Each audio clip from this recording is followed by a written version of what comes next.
recyclable materials gingamit sa communal garden sa barangay Bo.Obrero sa Lapuz.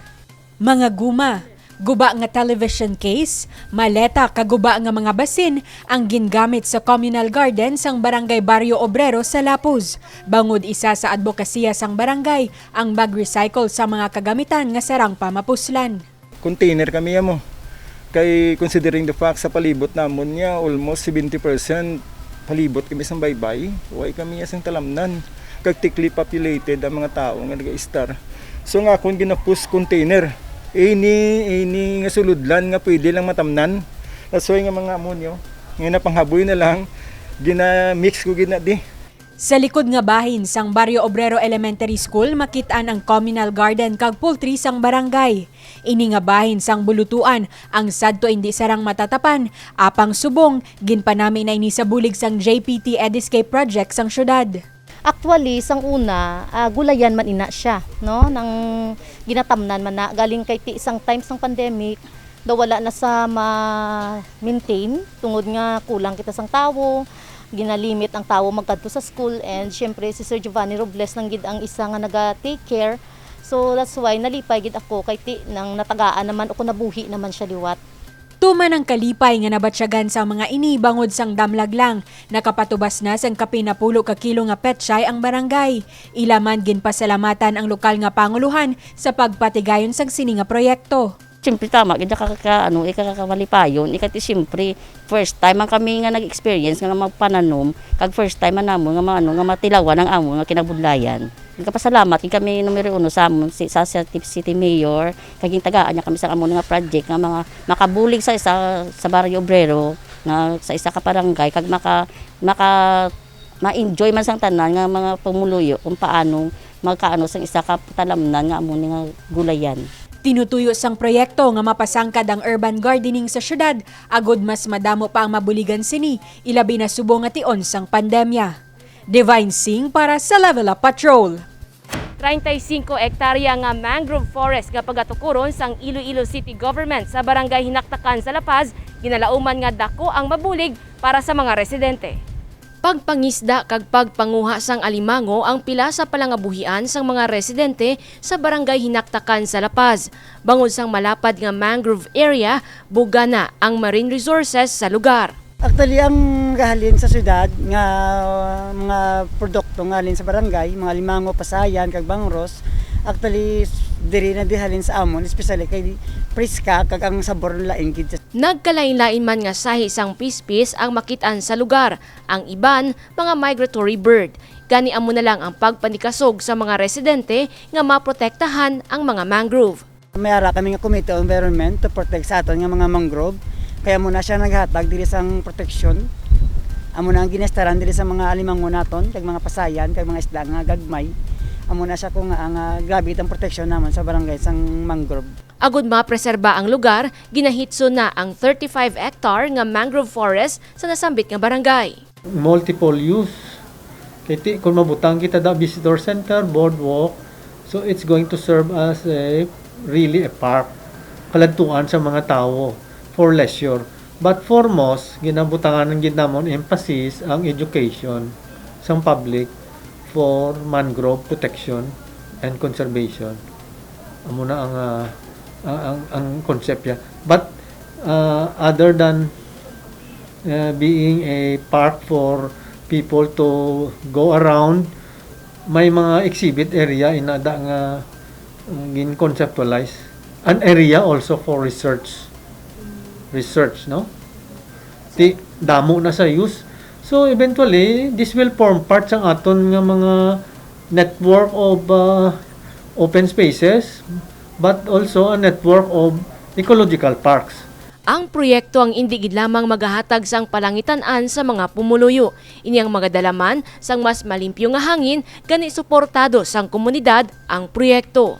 Ginapasalamatan ko si Mayor Jerry Petrinias nga ginplano niya nga matukod o kung ginplano ang aton nga eco-park nga para sa amon madako ini nga benepisyo sa amon barangay.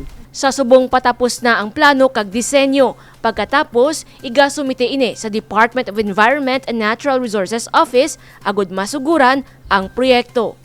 Jennifer Garcia Hernandez para sa Level Up Patrol. Pinakauna nga virtualarnis anyo competition ang ginhiwat sa syudad sang Iloilo. Self-defense, physically fit nga lawas kag camaraderie ang pila sa maayo nga dulot sa mga pamatanon nga nagpakigbahin sa virtual arnis anyo competition. 11 ka mga competing teams ang nagpaindis-indis. Isa na diri si Nathaniel Balahadya, 17 anyos, kag tumandok sang Barangay Rizal, Palapala 2. Siya ang nagahanas na sa Iloilo Sports Academy, sumugod sang grade 1 pa lang, kag tubtub subong, masami ini nga nagapasakop sa mga sports competition. First gid is preparation namon ang gina-train gid namon ang amon nga endurance like kung dinastamon stamina. So amo na everyday gid kami naga-jogging para kung ano man itudlo sa amon makuha gid namon dayon and ang feeling nga daw wala gid na limit kung ano itudlo sa inyo bala. Amo gid ang first, then second makamap na gid ang ang disiplina sa training. Like sa temprano pagtulog kay kung magpulaw ka daan pagkaaga pagka-training wala gina persa mo na. So ginakiga mo kami na sa amon nga trainer kung hindi kami magdisiplina sa amon nga kaugalingon. And also sa mga experiences ko sa ang preparation namon sa virtual nga tournament is grabe gid nga training ang nagyan namon kay every single day gid biskan Sabado Domingo train man kami Japon, wala kami pahuway lang gid namon is kaon tulog amo lang gid na. Ang dedikasyon sa arnis anyo makita man kay Christine Poral, 15 anyos kag apisar nga babae ini, wala siya nagpangduha-duha nga magtuon sang siningasay sang sport. I-push nyo lang kung ano ang gusto nyo kay kung para sa inyo muna makabulig sa inyo bilang muna man edad nyo pareha sa akon makabulig gina sa maayo sa inyo nga lawas sa healthy fitness kag sa iba nyo pang self-defense muna man kung mag-intra man kamo i-push nyo gid self nyo kay para ang gusto nyo marabot nyo man malaman. Ang mag-utod naman nga si Nathalie kag Nathan, inspirasyon ng ila magulang nga si Nathaniel Balahadya. Ila ginpakigbahin nga passion na sang ila pamilya ang aktibo nga pagpasakop sa mga kompetisyon kag sports tournament. Damo na ba nga mga nabalaan ko, wala na ko nakulbaan, kading ko mag-compete, kading ko magkatira sa competition do, kontento na ko nga kayahon ko gid. Damo man to nga man kilala ko nga mga friends, mga muna kadin namin pamatsyag. Kay gusto daan ni Papa ko maka-intra sa parehas ko nga mga manong kag manang. Para mag-isog man ko, para maka-learn man ko self-defense.